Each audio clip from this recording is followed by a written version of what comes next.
Hello and welcome to Almost 30 Podcast. Happy to have you here. Oh, I'm so excited. We're back in action. We're recording. I'm a little rusty. I will be very honest. As y'all know, we get together every 6 to 8 weeks. I am in New York. Krista's in LA. And so we have 8 days and nights. I tried to have Lindsey stay here and she said, no. She said it feels good to have space. I can't risk not getting a good night's sleep on the couch. It's true. We have too much to do. Could have kicked Justice out. That's true. I think the cats become a little stressful too at times. Oh, I don't mind the cat. Well, I don't mind the cats until they're on my face while I'm sleeping. You guys, this morning. Sometimes I'll play with the cats in the morning. It's like part of my morning routine is playing with them. And I was chasing them today and I slipped on the floor in the hallway. You guys, it was a cartoon. It was big wow. It was when 33 years old. You know when like Wile E. Coyote yes. runs and then the carpet kind of scurries up underneath him? That was Krista. That was me. My big old ass just sliding and falling on the ground chasing after the cats. And then the cats were so scared that they both skirted off in different rooms and their claws were trying to catch the hardwood. And they were like... Dude, it was so fucking funny. I can't believe I fell on the floor chasing my cats. Oh my God. Whatever. Good Cat time. people, animal people, we get it. There's something Totally there's get a it. switch that flips when you get an animal where you become obsessed. Yeah. Well, they're so special. They're I feel so like special. Yeah, they're not just like an escape. They're not an escape. They're almost like a Oh yeah. What do you want to say about me? No, not you. I'm like, where the fuck am I going with this? They're an escape. Okay. I'm like, are they a portal to another realm? They could be. They're a little bit of an escape. They're just from kind the of world. like a reminder of like, true love. just true love. Presence. Yeah. We're glad to have you on this episode. So this episode's a little bit different because what we're going to do here is talk about podcasting and talk about the business of podcasting, talk about how we launched the show. We'll talk a little bit about business and entrepreneurship. Lindsey and I have been in the game of podcasting for 6 years now, and we've grown almost 30 to be what it is. By messing up a lot and making a lot of mistakes and doing a few things right. And so in this conversation, we want to celebrate our masterclass in the Boss Babe Society. So bossbabe.com, our friends Natalie and Danielle started this movement basically for supporting women on their entrepreneurial journey. And we were lucky enough to have a masterclass featured in the Society, which is their membership. So that means that if you're a member, you can get access to our 6-part masterclass where we dig into how to launch and grow a podcast. Yeah, it was super, super fun to film. It kind of reminded Krista and I of like the importance of these very seemingly simple steps in the process that made what we did inevitably successful. And so we were really honored to share this in the Society. So if you are an entrepreneur out there and you want to connect with other women who are also entrepreneurs and build and grow your business and have that like accountability and just energy to tap into every single month, the Society is definitely for you. You can go to bossbabe.com/almost-30. But yeah, podcasting for us has always been a passion since we met each other. We didn't know it was going to be, but I think in just really immersing ourselves in the process and in learning, we understood just the power of this medium. And for those of you that don't know, just briefly, we were going through a period of transition in our lives from our 20s to our 30s and just felt like, wow, we couldn't be alone. And wow, this is uncomfortable at times. And it really is healing to have these conversations with Krista. My swivel chair is like turning me around.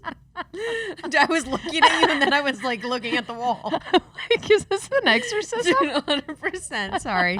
We have these pink, hilarious swivel chairs and I'm like, it's turning me around to like face them like I'm done.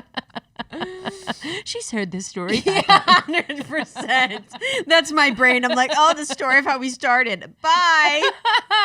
Anywho, we started. And it's been from the ground up that we've seen this thing, from the closet floor. Yeah, and importantly, you know, we had our full-time jobs for the first couple years that we started. I was actually nannying and babysitting for the first 7 months before we launched. And then I got a full-time job. So we navigated that. Lindsey had her job at SoulCycle and a few other jobs. And so we were working on this without knowing how to be entrepreneurs, without knowing how to run a business, how to run a team, how to be a public figure, how to monetize, how to grow, how to do any of it. And we learned along the way, and we really taught ourselves because we were so passionate about this thing. And so during our conversation, what we're going to do is have Q&A. So we got some amazing questions from our community and from the Boss Babe Society, and we'll dig into some really popular questions and topics that people ask us about entrepreneurship, business, and podcasting. Yes. Shall we dig in? Let's dig in. Alrighty. Yeah, these are some great questions. So... okay. So does creating a podcast with a friend to promote our individual businesses make sense? Yeah. So for that one, and this could be applied to anyone that is thinking about starting a business with a friend, or whether it's podcasting or other, whenever I hear about women that want to start a show or do something with a friend, I always want to offer that if you knew that you could be successful by yourself, would you do it by yourself? Because I do feel like as women, we are such communal creatures. We are such community-focused people. We love, women's circles. It's actually part of our history to be in community and support women.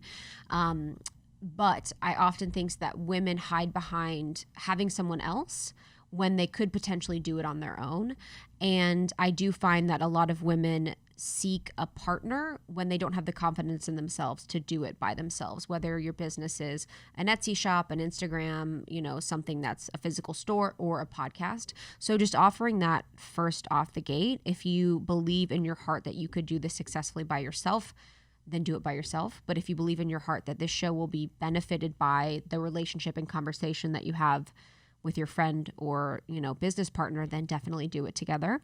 But it is no joke to do something together. Yeah. And Lindsey and I have talked about that in episodes previously where we go into detail about our relationship and our working relationship, being entrepreneurs and best friends. So just offering the word of caution that it's harder than you think to do a creative pursuit that involves your heart and soul with someone, because you have to trust them. You have to, be able to receive from them. You have to be able to support them. And it's a lot more than I think people are led to believe. Yeah, absolutely. And just the piece on promoting their individual businesses, and does that make sense? Yes, I think it can completely make sense. I guess the question there is, are you going to be competing in your businesses? Are they too similar? Will it be confusing for your listener? But if you're just two friends who have two different individual businesses and you're coming together to have a conversation that doesn't really touch the businesses, I think that's totally fine. I don't think we need to overthink that. We were talking about that the other day, just about how we tend to overthink something before we birth it. And we're like, oh, what if people think this? And will it, just trust that as you do, you will learn, you will get feedback from your audience, you will feel what feels authentic, what doesn't, and you'll be able to kind of edit it as you go. Yeah, and also it's don't get too far ahead of yourself. I think a lot of times dreamers, as we all are, get ahead of ourselves and we're like, okay, so what if, we have this additional brand and business of our podcast, and then we have our own brands of business. It's just do it. And see what it becomes. Maybe it becomes a brand and business for sure. Maybe it becomes a beautiful passion project that you just really love to do and you love to catch up with your friend. Just let it be what it is, and don't put too much pressure on it to become anything else than just something that you're excited about doing. And I think we forget that so often. You should be excited about creating this and doing this no matter the outcome. If it helps your businesses, if it doesn't, it should be something that you love. And then I think for entrepreneurs, and especially people that have personal brands and businesses, which a lot of people do, when you do have those two coming together on a show, just figuring out with clarity, if you are leveraging your podcast to promote your brand or business, how exactly that will work between you. And my preference would be to let your show evolve and grow over 6 months, maybe even a year, without real promotion of your business beyond you explaining who you are, what you do, and being an expert in your field and showing an example of like someone people are attracted to. And then beyond that point, really figuring out like how could we leverage this platform if it's a fit for launches, for, growing a personal brand, for coaching, whatever that is. But over this first 6 months to maybe even a year, really just becoming experts that people love to listen to and that people are invested in. And then eventually, if you'd like, selling to them whatever it is that you're doing. Yes. And I think, the podcast too, for people that have existing businesses, especially that revolve around coaching or programs, is that it becomes like this extra resource for their paying clients. Mm-hmm. It's like, say, hey, I just did this podcast episode on this. Make sure you check it out. So, it can go either way. But I think, what Krista said, you will just give it time so you can kind of like get some, what do you say? Grow your legs? Yeah, Move grow your legs. It's ladies, grow your legs. Ooh, okay. Get some time. Let it get legs. Let your dreams get legs. Let it, or what is it? Have legs, or see if it has legs. See if it that's not what I meant. See if it's a home run. See if you're hitting third base and it has legs. All right, sluggers. Yes. But yeah, last thing I'll say, we feel like we are very lucky in our relationship and in our friendship and in our business partnership where things really flow quite well and naturally. Mm-hmm. That is not always the case. And I think communication is key. Mm-hmm.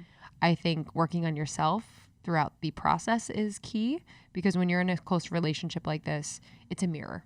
Mm-hmm. Anything you're building will be a mirror to you as well. Yes, 100%. Okay, next question. What was the biggest medium that helped you grow your podcast? So I'm assuming that is outside of the podcast, and I would say Instagram, mm-hmm. for sure. And especially for us, because our target demographic is on Instagram, I think if we were younger, maybe we would have to have a bustling TikTok, and then people would be drawn to TikTok. But I think that our target demographic is on Instagram, so we leveraged Instagram very early on mm-hmm. as a method to really grow our show and really to grow the community and show different aspects and facets of who we are, and then additionally repurpose our content. You can repurpose your content in a real way on Instagram in addition to other platforms, but I think Instagram was, huge. And I think it just shows the brand's personality in a variety of ways, so whether it's like quotes, memes, we do reels, things like that. We'll do selfies so they can kind of see us every once in a while. I just think it's a fun way to express the brand.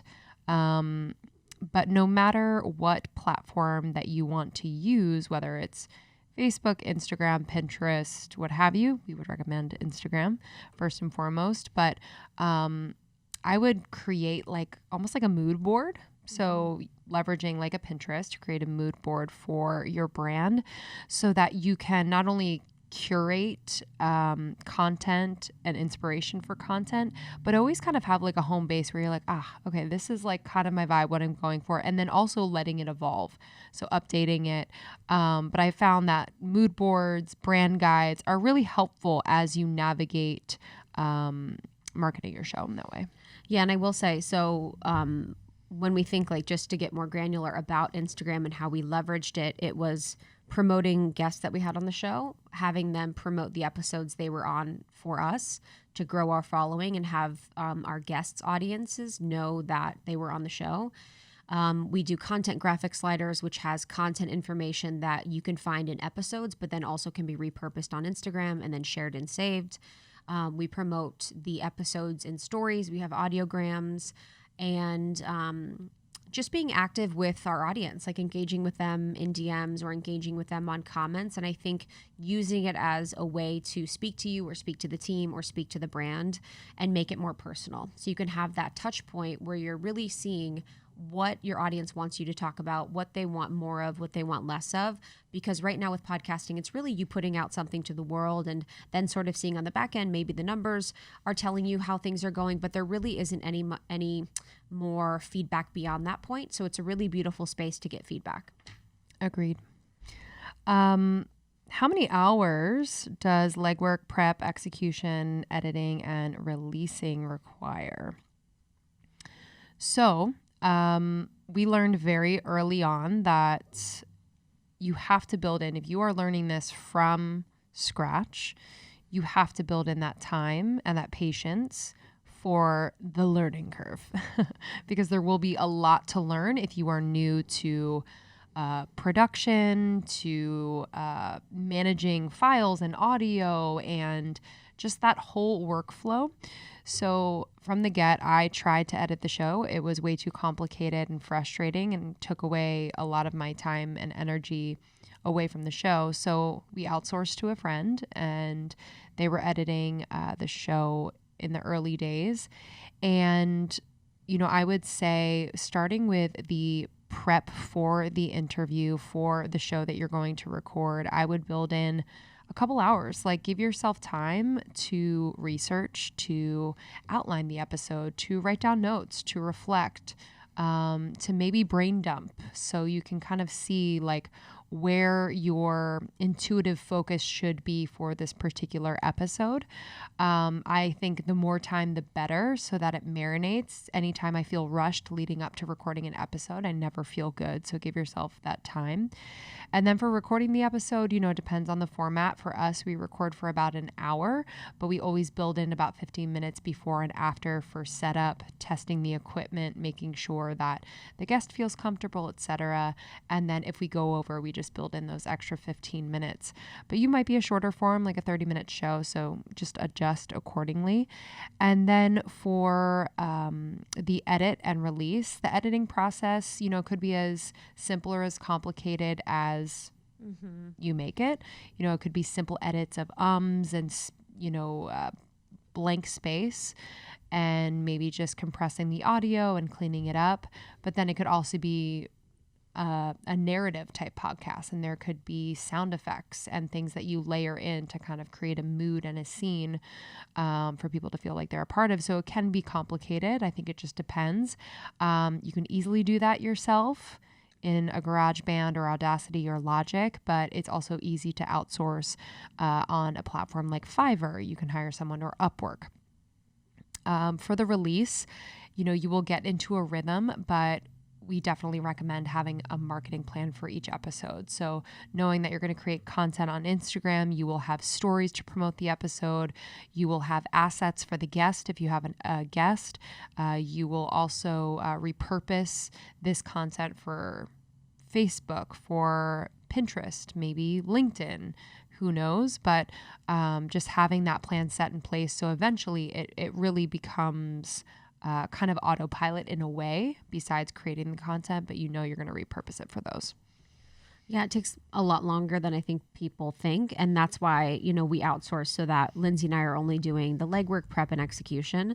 And then the team is doing the edit and releasing. So, you know, maybe starting with all of those, seeing what fits, what you can outsource, especially if you have a full-time job, and then sort of paying for that support of someone else to help you.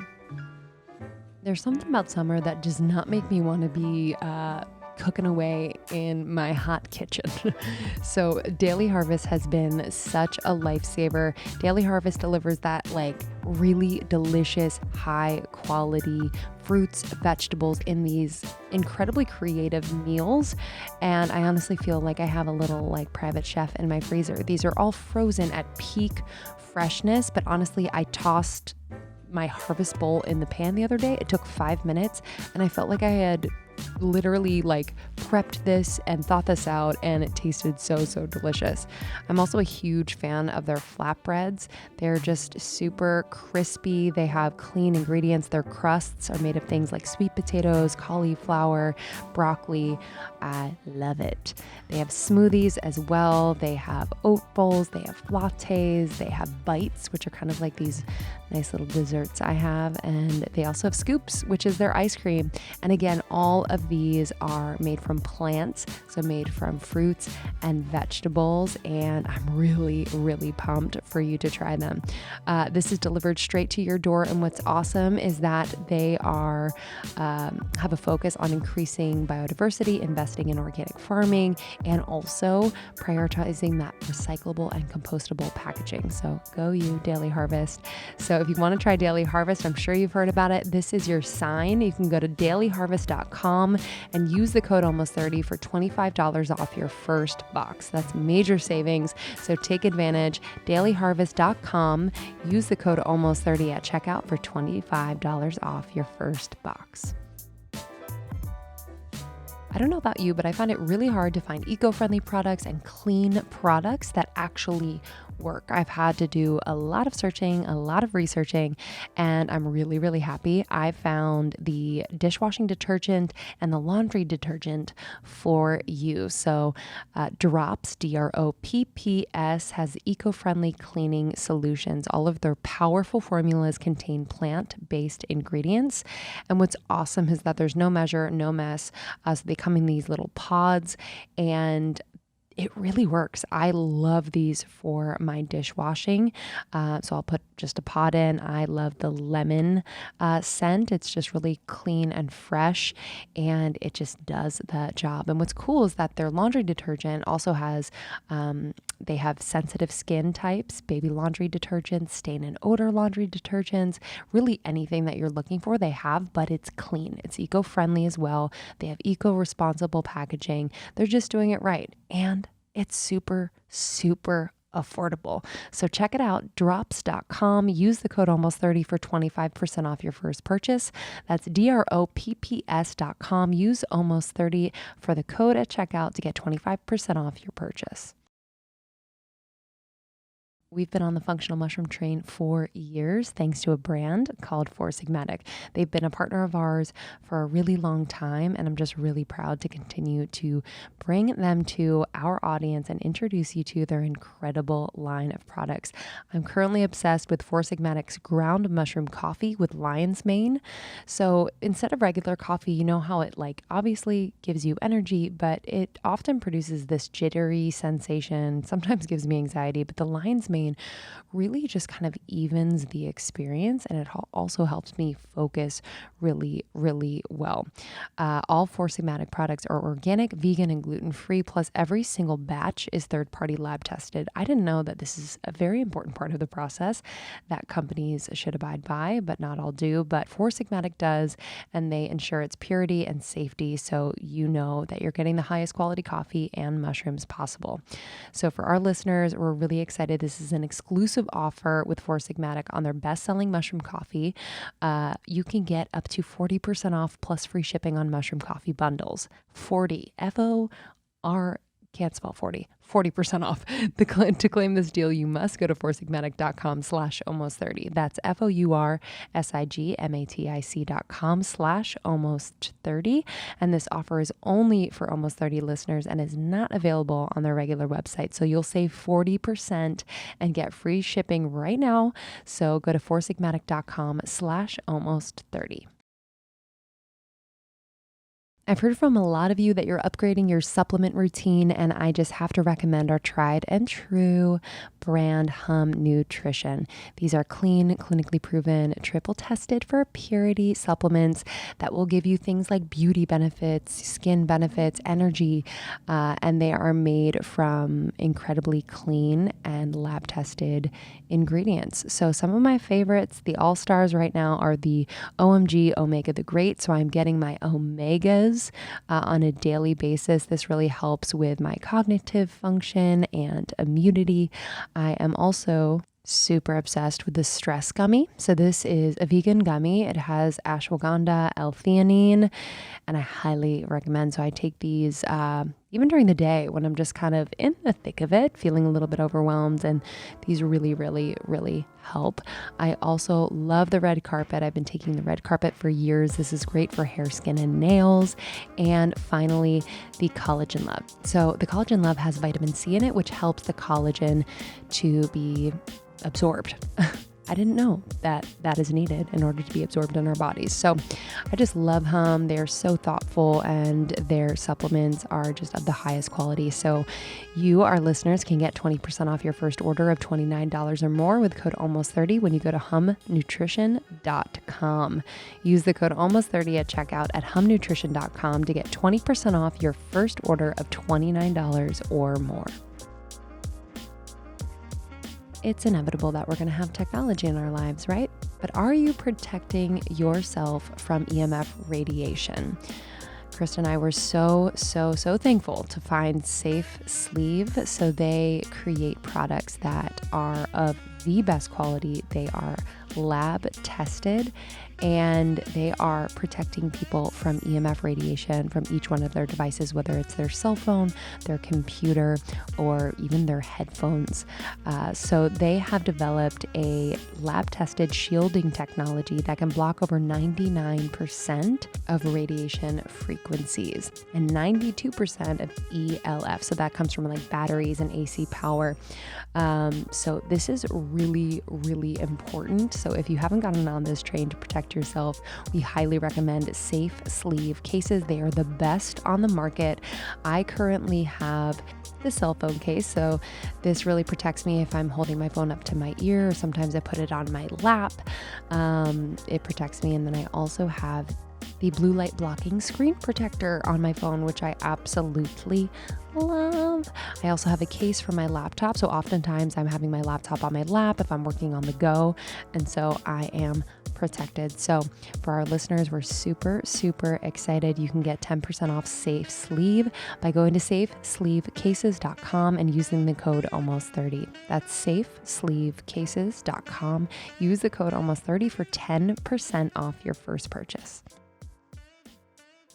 Another question I loved was how you manage LinkedIn when you have a side hustle in addition to your main job. So this question was more so related to how do you manage the identity you have within your business or your current role with your side hustle? So it's like if your LinkedIn is like, I am a contractor or consultant at this, but then your side hustle is like, I am this thing. How do you remedy those two identities? Mm-hmm. And this was something that I was really experiencing in the corporate world in my jobs. So I was in the corporate world for like 8 years. I was in a consulting position for 4 years. I was in finance management consulting, and then I moved to digital media, and then I was in international events, and I was in sales and marketing. So I was kind of all over the place. But what I realized, and in my last role, it got to the point where I couldn't have two different identities anymore. I could no longer be Krista Corporate and then Krista Podcast. And that was becoming too painful for me to sort of flip the mask on and off. And I wanted to be able to be myself all the time. And so that was a lot of the reason why, you know, we transitioned out of our corporate jobs to become who we are more often. And I think that's the biggest thing within all of this. It's like, how can you lean to become who you are in every position and be comfortable with that? But I do know that when I was starting Almost 30 and when Almost 30 was really growing in my job, it did make my boss uncomfortable. It made my other coworkers uncomfortable, and it became something I felt like I really had to hide and downplay, which is normal. I mean, I think in any business, if you have someone that has something outside of it that they may leave for eventually, it's uncomfortable. But the way that I really worked with that was, at first I was really open and honest about everything I was doing on the weekends or at night and how hard we were working. And then eventually, unfortunately, I had to more so hide like what successes we had, what we were doing, and just focus on the job at hand. And that was something that I just really had to sort of like suck it up in a way and just do the job that I needed to do, and then really focus on Almost 30 whenever I could. But I think the main thing that I just wanted to speak on with this is like, where in our lives are we denying ourselves the opportunity to be in fullest expression of who we are, and how often and how long are we going to continue to do that? And you don't need to be quitting your job right away and burning the place down and being like, I need to be myself all the time. But if you are feeling like there is an uncomfortability about the incongruency of who you are, you need to start making a plan to be yourself more often, because it can be painful to be lying to yourself and lying to the world when you're like, at this corporate job, I am this person and I can only say this and I can only wear this and I can only be doing this. But when I'm off work, I'm all of these things and I'm this fully expressed being. I think it's been far too long where we're denying ourselves like so much of our human experience because we feel like in this structure, we need to be this thing. Mm-hmm. Yeah, completely. I come from a little bit of a different background where I haven't been in the corporate space. Can't even say corporate, so you know. Fired. But yeah, it's always, I think just in general, you know, when you are involved in a medium that's new and cool and kind of uncharted, like podcasting was when we started, people are like, huh? You know what I mean? And so there's kind of that too, where you're kind of managing those like judgments and like side eyes of like, what's happening? And yeah, I think I've always been kind of like blinders on with that stuff because I've always done like things that didn't really make a lot of sense to people close to me. But it can be challenging. Like I've talked to a lot of like friends who want to do creative things and they're like, I don't know what people think, you know? Yeah. It's sad. I mean, not sad. It's just, I think we're kind of on that like edge of like more and more people are expressing themselves creatively and as themselves fully. And so it's less and less weird, less and less something that you need to like closet and not show people. So, and I think in the corporate space, it felt like tall poppy syndrome a little bit, where it's like, okay, we're all here. We're all in agreement that we're not going to be fully expressed. So this person is going outside of work and they're doing something that they love and they're fully expressing themselves. Like this is going against the code of selling our souls a little bit. yeah. You know, this is not what we signed up for. We signed up to have a low line level of being uncomfortable forever. And I do think that, and correct me if I'm wrong, but like in a corporate setting, they could see that and be like, well, are you putting 100%. enough into your work? Even 100%. though they're not allowed to do that, but like. Oh yeah. That's 100% what would happen. And and that's, you know, and I'm so funny. Like when I was like younger, I'd be like, whatever. Like people have babies and kids, but no one's on their ass about what they're doing with their time outside of work. Like such an asshole. But, and your space should be a place where you feel like you can express who you are, even if it's like things outside of work. But I know it's a tough one to navigate. So I guess my thing would be to get in right relation with what you're doing, to be confident that you have the right to pursue passions outside of your job. You have the right to explore things you're interested in outside of your job. And you have the right to be yourself more often than you think. Okay. What is your favorite strategy for leveraging podcast episodes as content elsewhere? So we mentioned Instagram, and what we do is record video as well as audio when we do our episodes. And so this has been a really fun place to share clips in the form of reels or IGTVs. And if you are on Instagram, you know it's kind of a quick app. You're scrolling, you're liking, you're just moving on. And so if we can capture someone's attention with a riveting or funny or impactful quote or clip from a show, that's our goal. So if it's 15 seconds, 30 seconds, we like to keep it under 30 just because of people's ability to focus on it. But we also grab clips and put them on YouTube. And you can do longer form clips for YouTube. So Joe Rogan does this. A lot of big podcasters do this, where they grab a clip from the show and then title it very specifically what that clip is about. And I think the goal there is to have it be incredibly searchable. So people are searching for whether they're talking about something that's in the mainstream news or something like that. But this is a way for people to not only get a taste of a show if they're kind of new to it, but it's also kind of, if you're a YouTuber in that sense, if you're watching YouTube all the time, it's just nice bite-sized clips where you can go through and feel like, oh, I learned something, or I laughed, or I, whatever you were looking for. So we do that as well. Yeah, I think about podcasting, and it's like, even in this conversation that we're having now, we're answering, however many questions. Each one of these question answers could be its own piece of content. It could be a reel, it could be an Instagram clip, it could be a content slider, it could be a quote graphic. And so when you create podcasts and you are a content creator, there are so many opportunities for you to really have and repurpose tons of content, especially for us too. We have over 400 episodes. I mean, we could stop podcasting now and have content until we die. And so being smart about how you're going to leverage work that you've already done, because you've already put in the work, you recorded, you put it out, you have show notes, etc. So really leverage what you've already done and make things easier for yourself by repurposing the content in really creative ways. All right. how do you connect with and book guests when you're first starting? So I think this will also go with probably clients too. You know, a lot of people that are coaches or working with clients in any sort of fashion. It can be hard at first when you're trying to connect and book with people that are in your industry, with clients, or even guests for a podcast. And Lindsey and I, you know, for the first couple years, we definitely got no's from a lot of people that said yes later on because of the size of our show at the time.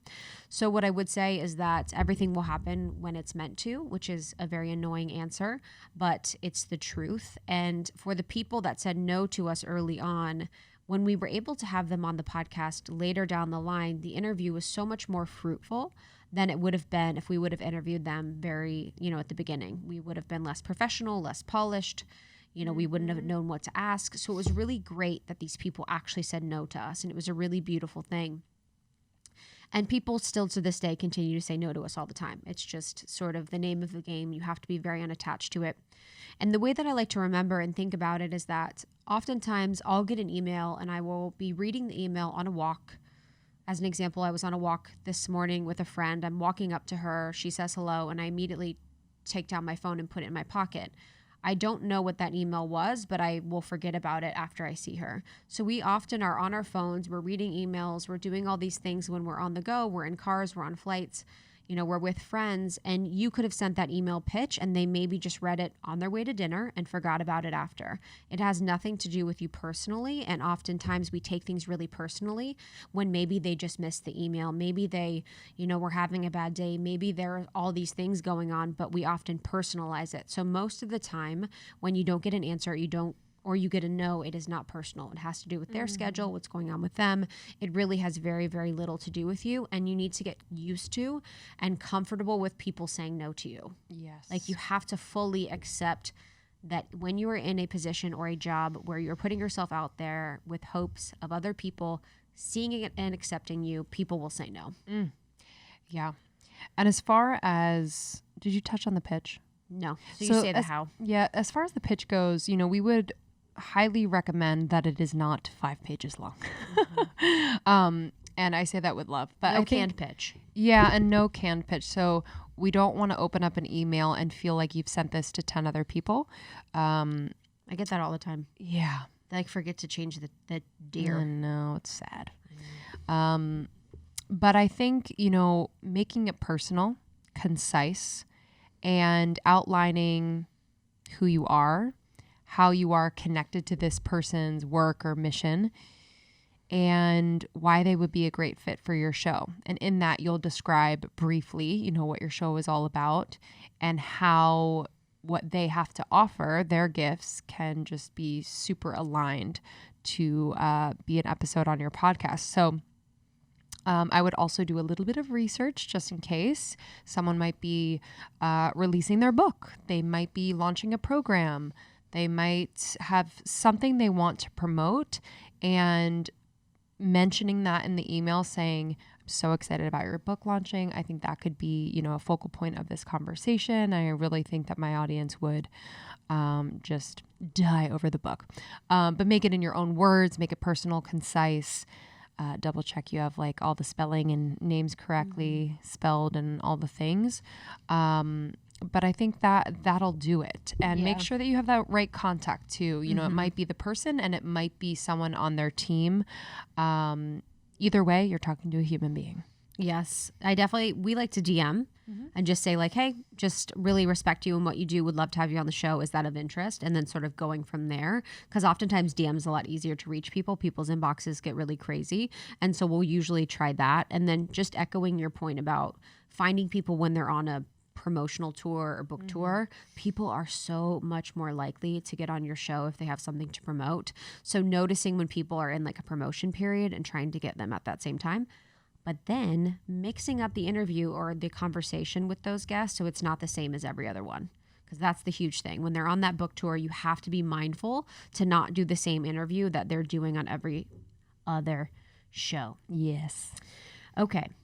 How do we find and select amazing guest speakers? So how do Lindsey and I find and select our amazing guest speakers?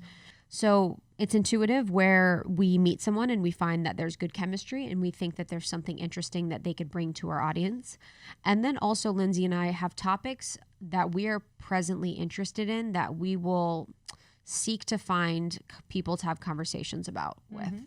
So an example would be Tim Ballard. We know that child sex trafficking is a huge problem in the world, and we wanted to bring on an expert to talk about that with our audience. Or, Natalie and Danielle as an example of Boss Babe, having them on to talk about building this empire business because we find it fascinating because we're our own, we're female entrepreneurs as well. So intuition, we have to connect with them. One thing that I look for when I'm connecting with people specifically is their ability to hold conversation, how comfortable they are and confident they are when you meet them, because oftentimes you could have someone that's very qualified, very interesting, but isn't as confident or forward with their speech, and it'll be hard to pull out an interesting conversation. So you really need to be mindful of people that you meet that you want to have on their show, of their speech and cadence and how they talk and the rapport that you have together, because the better your rapport, the more interesting the conversation is. The more comfortable you both are, the more energy there is there. So it should be someone in the end that you really, really enjoy in general. Yes, I completely agree. Because, podcasting is not like the way everyone should share their work. Some people are better writers, etc. So being mindful of that is super smart. Yay. Okay, let's do one more. One more, baby. Is it realistic for one person to have a successful podcast while maintaining the rest of a business? Yes, absolutely. I think it can be it's possible. What I would say is just being clear about how the podcast, if at all, fits into your ecosystem that you have currently with your business. So is it going to be a feeder into your business? Is it going to support what you already create? Are you going to send your clients and current audience to this podcast as like another way to listen to you and connect with you? Or is it going to be completely separate from the business? Do you want to maintain both of those kind of side by side, but not necessarily crossing over? I think it's completely possible, but I do think that there needs to be a strategy around it. If you are going to keep it separate, will it have a separate Instagram handle, a separate website? I do think it's harder to have kind of like a separate situation if you already have a platform and a following. I think leveraging it on your current platform and following would be smart because it's already a built-in audience. Yeah. We learned that from Gabby Bernstein at the Bestseller Masterclass. So we were at the Bestseller Masterclass with Gabby Bernstein in New York 2 years ago. And we were talking about our book that we're going to write in 2030. And we're talking about that book that's going to come around the bend at some point. And we were saying we wanted to name it X, Y, and Z. She's like, you need to name it Almost 30. You already have a brand and reputation. You want to leverage that. And I think for a lot of people, we're so many different things. We're so many different expressions that we forget that we've worked hard to create something already, and leveraging that I think is really important. And then I think the point on the Instagram is interesting. And I don't know if you say this in the coaching calls, but in the coaching calls that I do with our Podcast Pro clients, our one-on-one coaching sessions, I talk a lot about how I don't think that people should create a separate account for their podcast on Instagram. I agree. This one I was talking about, like, if you want to keep them separate, yes, having separate accounts, because it doesn't make sense if you don't want it to overlap. But yes, I even think if it's separate, like if it's a separate name, I just think one account, it's like, unless you're someone that's like, I love growing and managing Instagram, then it is already like an endless pit where you're like, I could spend every day of my life on this thing and I would never feel like it's enough.